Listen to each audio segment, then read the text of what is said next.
Painit sabay. Mata sabay. Ah. Basa sa mga suwat ng gabi.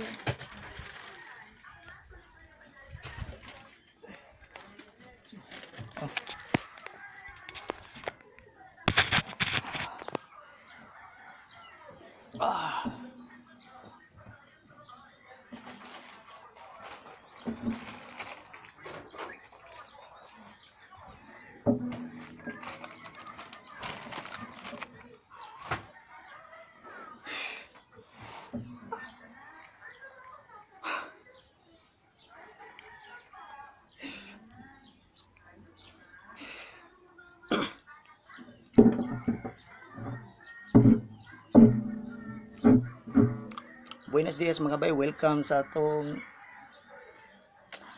YouTube channel. Observer rin ninyo YouTube channel ni siya nga magtuki sa mga issue nga saksak sinagol. So welcome inyo mga comment in it because this is a free zone of our own public opinion. Pasensya, bagong gising ko pa lang.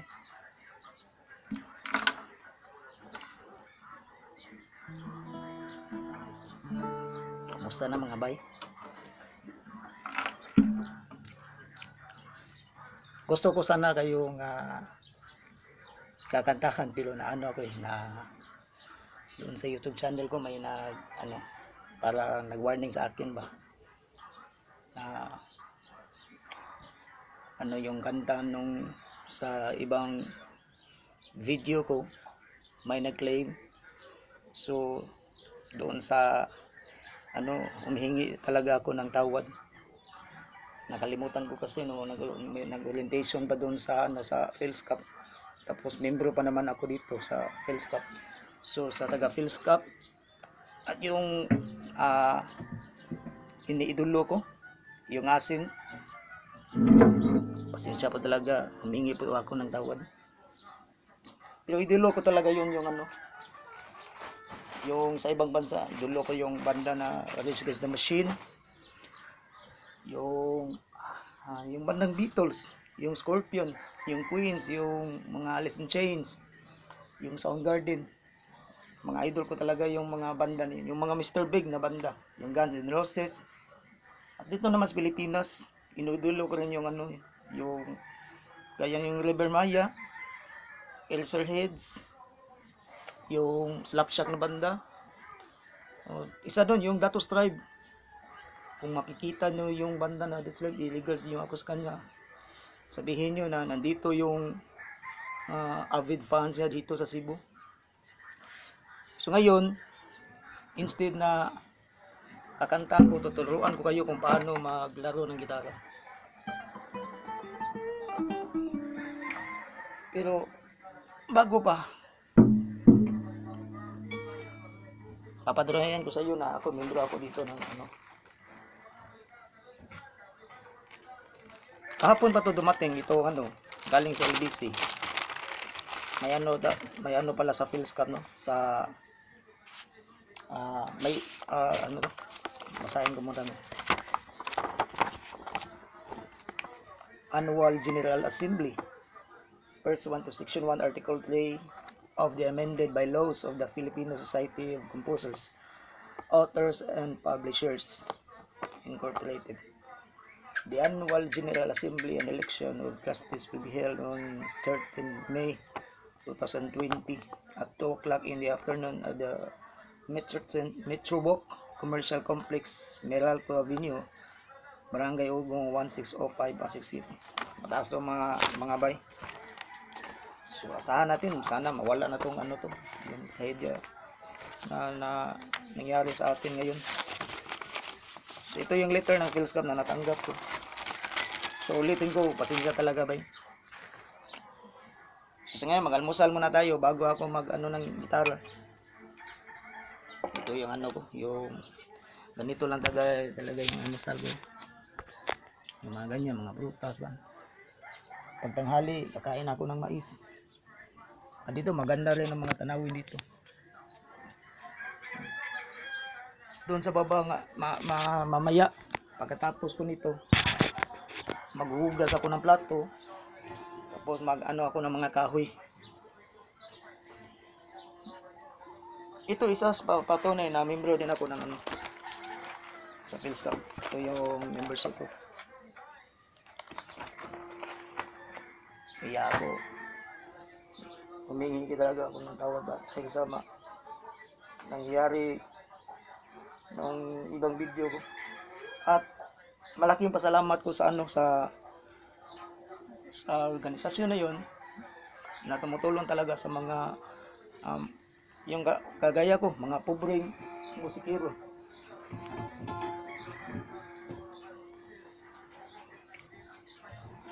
Ito yung the other day lang, kakatanggap ko lang sa ano. Salamat sa PhilSCAP, no? Kahit paano nakatulong din ano. So, binigay na mga calamity fund. Salamat talaga sa PhilSCAP. So, bago ako mag-ano, yung mga beginners dyan, parang hindi magandang pakinggan no, na ituturo ko, i-share ko lang kung paano mag-ano ng gitara. So, bago muna, almusal muna tayo.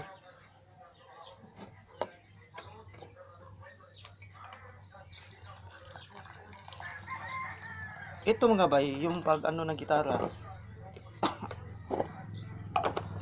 nung una, hindi ako tinuturuan nung ano pa ako doon sa Luriga, kasi yung tinuturo sa akin parang sinadyang mali, kasi hindi ko alam na ang ano dyan, ang chord dyan A hanggang G lang. Tapos yung tinuturo sa akin may ano daw, may H. At tatandaan ko pa nung una ang H ganyan, no? Tapos yung I ganun daw. Tapos yung J ganun. Tapos umabot pa, meron bang yung pinakamahirap, yung inye. Ganun daw ang inye, oh. Tapos yung Q ganyan. So pinapahirapan talaga hanggang Z. At na-memorize ko talaga lahat yun. Yun pala, niloloko ako ng ano dun, yung mga natiyuhin ko sa side ng ano, yung papa ko. Kaya nang nalaman ko na parang may gano'n na niloloko ako, nag-self-study talaga ako. Meron akong kwarto na maliit doon. Tapos tinitingnan ko yung ano, bumili ako ng ano, ng song hits. At doon ako natuto kung paano mag-guitar. Tinitingnan ko lang. Kasi sa totoo lang, pag alam mo ang ano, alam mo ang A hanggang G lang, pwede na ka gagawa ng kanta. Kahit yun lang. Promise ko sa iyo yan. Kailangan lang natin, ano lang, ang kailangan lang dito ay mataas na pasensya lang.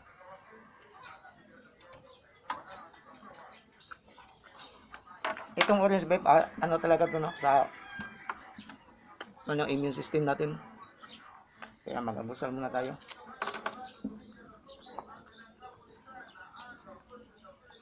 Yung kaibigan ko, si yung Bugat Pukutaw, nabasa ko yung text, kaso ano na, parang maglubat na. Gusto daw niya itong hingin. Walang problema, bay. Bigay ko talaga sa iyo to. Ako talagang gumawa nito. Kaya kung to gusto mo, regalo ko to sa iyo. Pagdating ko diyan sa sa Naga. So ito mga bay, i-share ko sa inyo yung pinakasimple lang. Tatandaan lang natin, ito yung fret. Ito ang fret. Tapos ito ang bridge, ito ang mga string.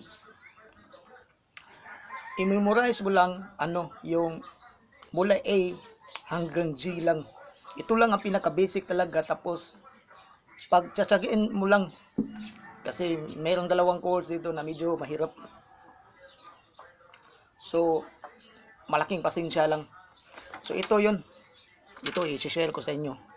una, tatandaan mo na ito, pasensya, hindi to, sasabihin ko lang muna, hindi to standard kasi ano to giba to, ito. Hindi ko na ma-adjust. Yung sa akin lang, yung ano lang, yung chords lang.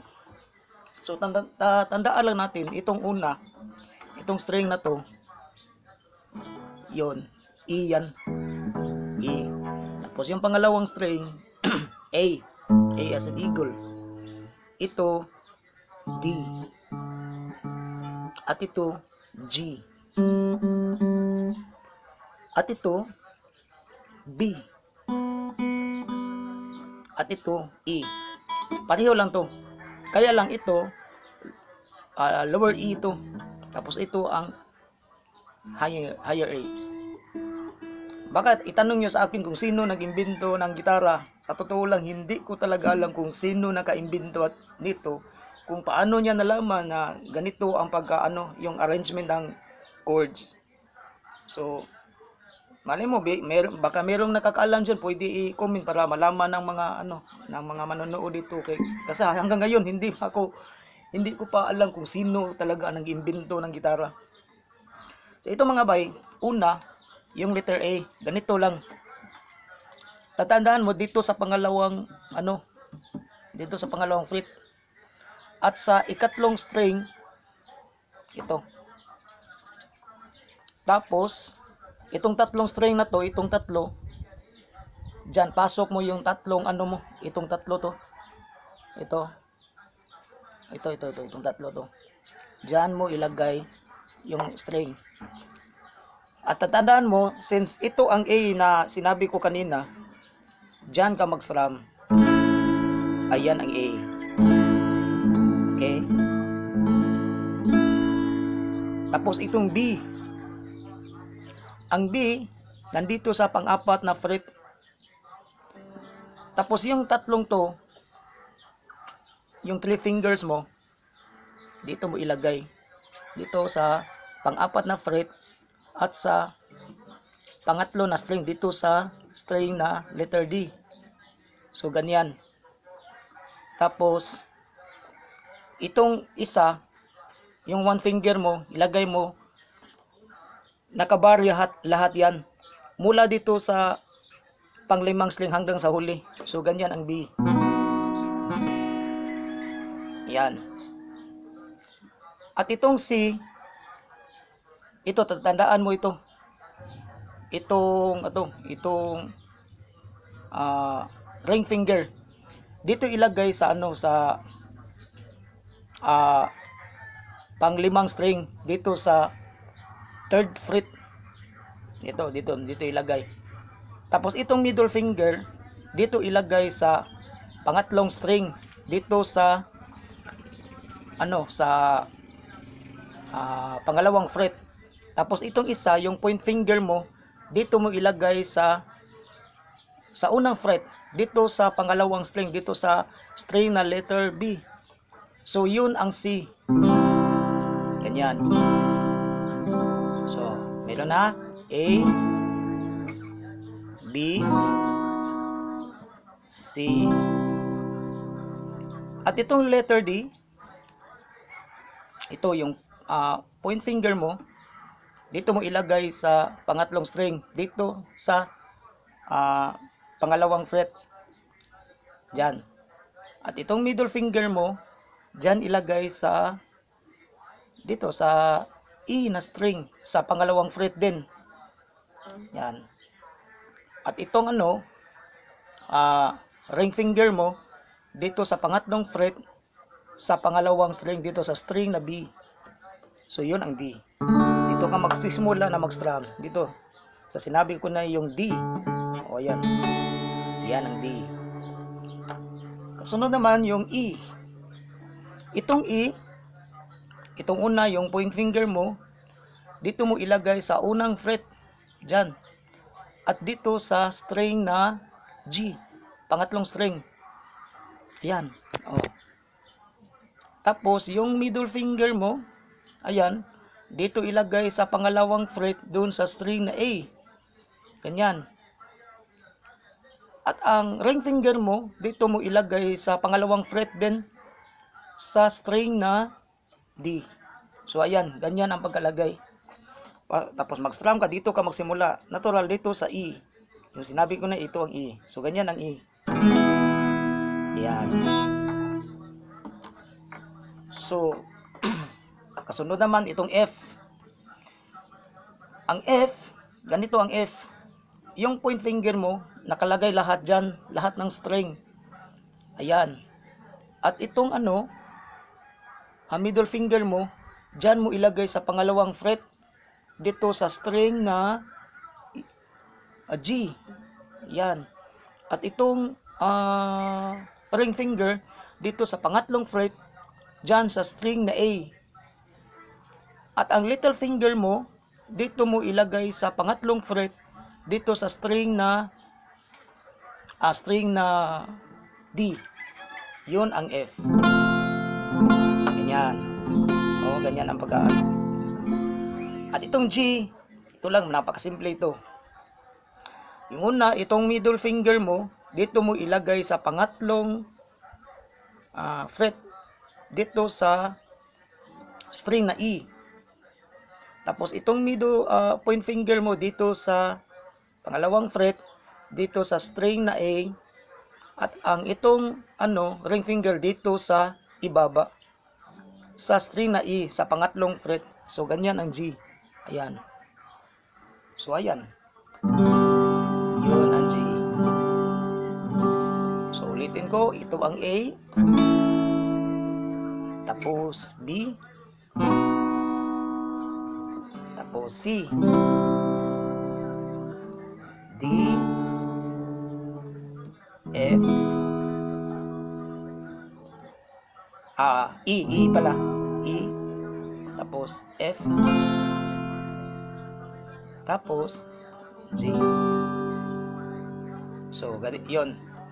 So, mga 2 weeks, pagtsagaan mo lang, makukuha mo to.